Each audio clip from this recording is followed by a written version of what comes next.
tayo po mga OFW ay pag tayo po nauwi na sa ating bansa, matagal na po yung 2 months na tayo ay may pera.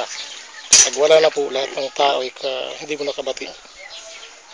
Okay? Kaya po ako, imbis po magbukbok at magalit sa gobyerno, sa sarili, o ano pang sino man tao aking mabumutan dahil ako walang pera, ako po binabuti ko pong mag-alaga ng baboy.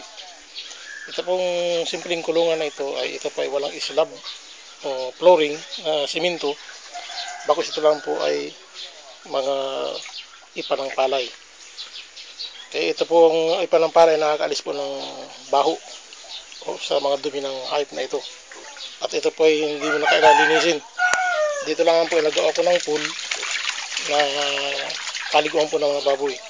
Mapapansin po dito sa aking pool na na-retain po aking puno ng chiko at ang kalamansi. Okay. Ito po ang kaganda sa kulungan na ito, bukod sa mura na, ay madaling gawin and then maginhawa sa mga baboy.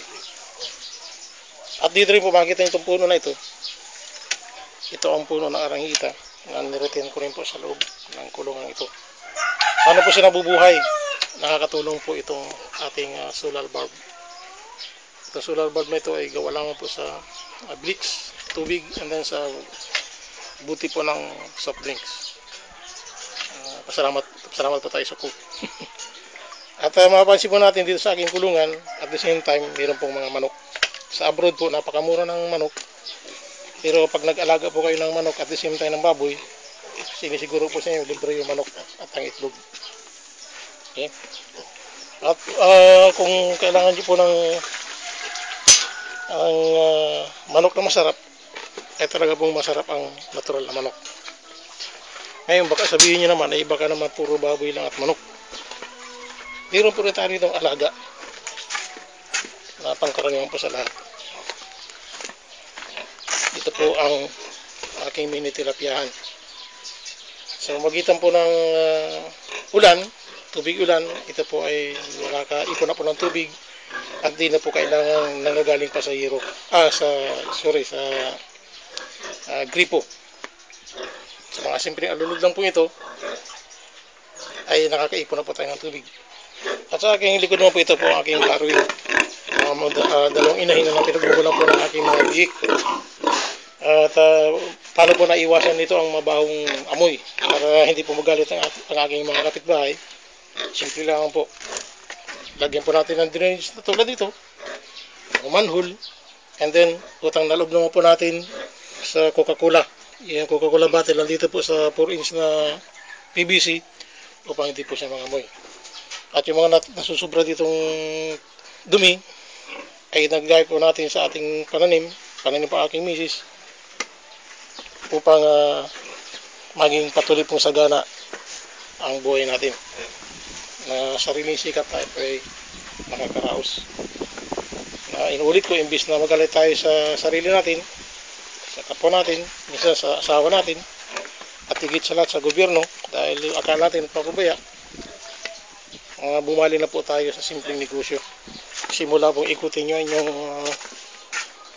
likod bahay, baka po makaisip lang po kayo ng ganito. Simple po ang maraan, pero nakakaramdam po ako ng satisfaction. At meron po ako rito isang alaga, isang matanda, isang tama raw, pero siya po ubod pa ng lakas at napakapituloy pa pong tumakbo. Kasi po, malaki advantages ay meron ka pong sasakyan sa ganitong business. Ito po ang aking tama raw na sinasabi, ang aking Toyota Tamaraw, na bagat matanda na, ito po ay napakatulin pa at napakalakas at napakatipid pa po sa diesel. Ito rin po ang aking big bike na aking po napapakinabangan rin sa ganitong business. Mga kapwa ko OFW, magbasa po kayo ng Biblia. Basahin niyo po ang Matthew 6:26. Doon po niyo makikita kung paano po ang Panginoon ay nagmamahal sa atin. Okay? At blessing niya po ay patuloy po ibibigay sa atin kung tayo magtitiwala sa Kanya. Ilangan po. God bless. God bless Philippines.